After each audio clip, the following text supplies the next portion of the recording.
നമുക്ക് പിന്നെ കോഴിക്കോട് നിന്ന് അസ്ലം കൂടി ശരിയാണ്. അസ്ലം എന്താണ് പിന്നെ കോഴിക്കോടിനെ സംബന്ധിച്ച് ടേക്കാണ് ചോദിക്കേണ്ടത്. ടേക്ക് അറിയാം, സമയം തീരെയാണല്ലോ. ഇപ്പോ ഈ അസ്ലമേ, സെയ്ഫ് പറയുന്നത് കോൺഗ്രസിനെ സംബന്ധിച്ചും UDF-നെ സംബന്ധിച്ചും ഇത്രയും നമ്പർ അധികം എടുത്തുകൊണ്ട് വന്ന് വിജയിക്കുക എന്നുള്ളത് വമ്പൻ ടാസ്ക് ആണ് എന്നാണ്. വീണാലും 75 വരെ 99 ലെഫ്റ്റ് വീഴുന്നതാണ്. ഇപ്പുറത്തെ ഒരു കാൽക്കുലേഷൻ എന്താണ്? സെയ്ഫിന്റെ കാൽക്കുലേഷൻ CPM-ന്റെ കാൽക്കുലേഷനുമായി ചേർന്ന് പോകുന്ന അല്ലെങ്കിൽ അതിനെ വാല്യൂ ചെയ്യുന്ന ഒന്നാണ്. അസ്ലം വർഷങ്ങളായി UDF ബീറ്റ് ചെയ്ത ആളാണ്. അപ്പൊ ആ UDF-ന്റെ ഒരു ക്യാമ്പിന്റെ ഒരു കാൽക്കുലേഷനും അതിന്റെ ഒരു യാഥാർത്ഥ്യബോധവും തമ്മിൽ എന്തുമാത്രം പൊരുത്തപ്പെടുന്നുണ്ട് അസ്ലം?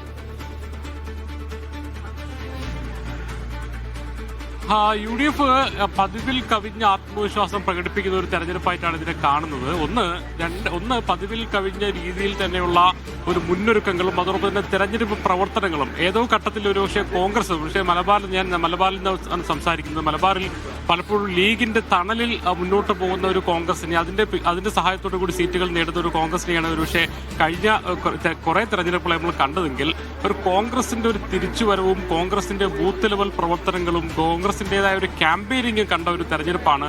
അതുകൊണ്ട് തന്നെ ആ ആത്മവിശ്വാസത്തിന് പൂർണ്ണമായി തള്ളിക്കളയാൻ കഴിയില്ല എന്നാണ് ഒരു സാമ്പിളായിട്ട് തന്നെ ഒരു പക്ഷേ കോഴിക്കോട് നമുക്കൊരു എക്സാമ്പിളായിട്ട് എടുക്കുകയാണെങ്കിൽ ഉമ്മൻചാണ്ടി വിജയിച്ച ഏറ്റവും അവസാനത്തെ UDF സർക്കാർ എന്ന് പറയുന്നത് ഉമ്മൻചാണ്ടി സർക്കാർ 2014 അന്ന് പോലും 4 MLA-മാരെ മാത്രമേ കോഴിക്കോട് നിന്ന് നേടാൻ UDF-ന് സാധിച്ചിട്ടുള്ളൂ. അതേസമയം ഇപ്പോൾ അവരുടെ ആത്മവിശ്വാസം എന്ന് പറയുന്നത് 9 സീറ്റിലധികം നേടാൻ കഴിയുമെന്നുള്ളതാണ് സർവേ ഫലങ്ങൾ അവരുടെ പിന്തുണയ്ക്കുന്നുണ്ട്. മാത്രമല്ല നമ്മൾ ഫീൽഡിൽ നിന്ന് കിട്ടുന്ന റിപ്പോർട്ട് പോലും CPM-ന്റെ പോലും കണക്ക് പോലും 4 മുതൽ 6 വരെ സീറ്റിലേക്ക് ഒരു പക്ഷേ ഒതുങ്ങിപ്പോയേക്കാം കോഴിക്കോട് എന്നുള്ളതാണ്. വെച്ചാൽ ഒരു UDF സർക്കാർ ഇതുവരെ നേരത്തെ ഭരിച്ച ഘട്ടത്തിൽ പോലും നൽകാത്ത വിധത്തിൽ MLA-മാരെ 20 വർഷമായി കോൺഗ്രസ് MLA-മാരില്ലാത്ത ജില്ലയാണ് കോഴിക്കോട്. അവിടെ നിന്ന് പോലും ഒന്നിലധികം MLA-മാരെ ഉണ്ടാക്കാൻ കഴിയുന്ന ആത്മവിശ്വാസത്തിൽ കോൺഗ്രസും UDF-ഉം വളർന്നു എന്നാണ് നമുക്ക് മനസ്സിലാക്കാൻ കഴിയുന്നത്. അങ്ങനെയെങ്കിൽ അവർ ആത്മവിശ്വാസം ചെറുതല്ല. അത് കോഴിക്കോടാണെങ്കിൽ മലപ്പുറത്ത് ലീഗിന്റെ ഒരു മേൽക്കൈയിൽ അവർക്ക് UDF-ന് മേൽക്കൈയുള്ള ജില്ല ആണെങ്കിൽ പോലും എല്ലാ സീറ്റുകളും വിജയിക്കാൻ കഴിയുന്നുള്ള ആത്മവിശ്വാസത്തിലേക്ക് ഫീൽഡിൽ നിന്നുള്ള ഒരു കാര്യം അസ്ലം എനിക്ക് തോന്നിയിട്ടില്ല. ഇന്നലെ വൈകിട്ടത്തെ നമ്മുടെ ചർച്ചയിൽ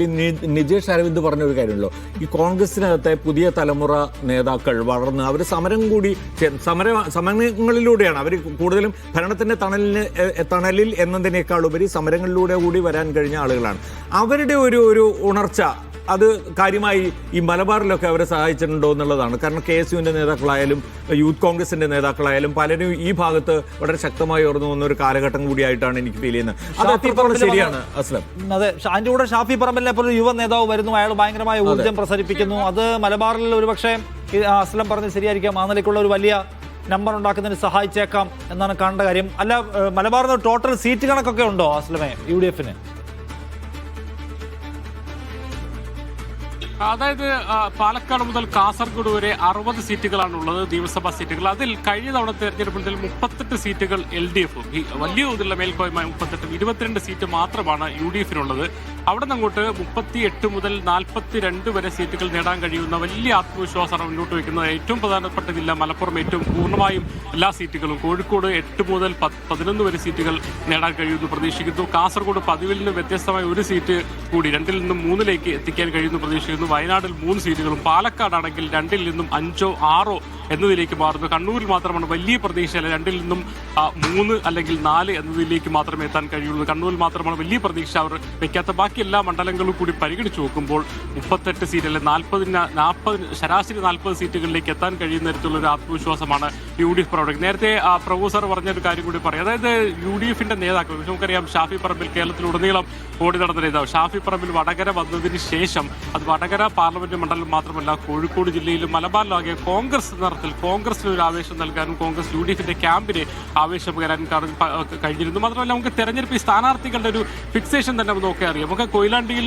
DCC പ്രസിഡന്റ് K പ്രവീൺകുമാർ വരുമ്പോൾ LDF കണ്ടെത്തുന്ന പഴയ ഒരു MLA, ഒരു മുൻ MLA ആണ് കണ്ടത്. പുതിയൊരു നേതാവിനെ ഇടാനുള്ള ഒരു ആത്മവിശ്വാസം അവർക്കുണ്ടാവുന്നില്ല. ഏറെക്കുറെ എല്ലാവരും സിറ്റിംഗ് MLA-മാരാണ് അല്ലെങ്കിൽ പഴയ നേതാക്കളാണ് എന്ന് തന്നെ പറയേണ്ടി വരും. പക്ഷേ UDF-നെ സംബന്ധിച്ചാണെങ്കിൽ KSU-ന്റെ ജില്ലാ പ്രസിഡന്റ് VT സൂരജ് ബാലുശ്ശേരി എന്ന് പറയുന്ന 20,000 വോട്ടിന് LDF ജയിച്ച ആ മണ്ഡലത്തിൽ ഇഞ്ചോടിഞ്ച് പോരാട്ടം, LDF-ന് പോലും അവിടെ വിജയിക്കുമെന്ന് പറയാൻ കഴിയാത്ത വിധത്തിലുള്ള പോരാട്ടത്തിലേക്ക് എത്തിച്ചിരുന്നു. KM അഭിജിത്ത് എന്ന് പറയുന്ന നാദാപുരം എന്ന് പറഞ്ഞാൽ 1960-ന് ശേഷം ഒരു തവണയും UDF-ന് തിരിഞ്ഞു വെക്കാൻ പറ്റാത്ത ഒരു മണ്ഡലമാണ്. ആകെ ഒരൊറ്റ തവണയോടെ ജയിച്ചു. ആ മണ്ഡലത്തിൽ KM അഭിജിത്ത് എന്ന് പറഞ്ഞ KSU-ന്റെ മുൻ സംസ്ഥാന പ്രസിഡന്റാക്കിയ പോരാട്ടം എന്ന് പറഞ്ഞാൽ ഒരുപക്ഷെ ഒരുപക്ഷെ LDF-ന്റെ കണക്കിൽ പോലും നാദാപുരം ഇല്ലാത്തൊരവസ്ഥയിലേക്ക് ആ പോരാട്ടത്തിന്റെ ഗതി മാറ്റി. ആ അർത്ഥത്തിൽ ഇപ്പോൾ ഫാത്തിമ തഹ്ലി എന്ന് പറയുന്ന യൂത്ത് ലീഗിന്റെ ഒരു യുവ നേതാവ് പേരാമ്പ്രയിൽ ഉണ്ടാക്കിയ ഓളം, TP രാമകൃഷ്ണൻ എന്ന് പറയുന്ന LDF-ന്റെ സംസ്ഥാന കൺവീനറെ കൃത്യമായി തന്നെ അവിടെ തളച്ചിടുന്ന രീതിയിലുള്ള ഇഞ്ചോടിഞ്ച് പോരാട്ടം കാഴ്ചവെക്കാൻ കഴിയുന്നു. അങ്ങനെ കോഴിക്കോട് സൗത്തിലാണെങ്കിൽ ഫൈസൽ ബാബു, അങ്ങനെ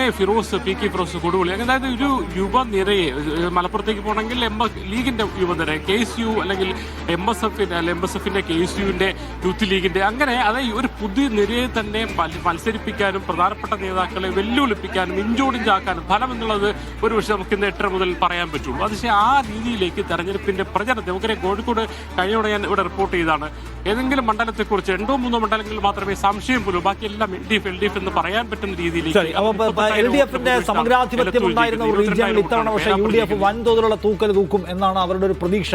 ഭരണവിരുദ്ധ വികാരം എന്ന സംഗതി ഏറ്റവും അധികം പ്രതിഫലിക്കുക മലബാർ റീജിയനിലായിരിക്കും. ആ നമ്പർ വെച്ചിട്ട് വിജയത്തിലേക്ക് വേഗത്തിൽ പ്രവേശിക്കാൻ കഴിയുമെന്നാണ് UDF-ന്റെ ഒരു പ്രതീക്ഷ. പക്ഷേ മലബാറിനെ പോലെ ഒരേപോലെ തെക്കൻ കേരളവും മധ്യ കേരളവും പെരുമാറുമോ, അത് പ്രതിഫലിക്കുമോ എന്നുള്ള ക്വസ്റ്റ്യൻ അവരുടെ മുമ്പിലുണ്ടെന്ന് തോന്നുന്നു. മധ്യ കേരളം ഒരു പക്ഷേ ഈ കൺസോളിഡേഷൻ കുറച്ചുകൂടി വർക്ക് ചെയ്യാൻ സാധ്യതയുള്ള സ്ഥലമാണ്.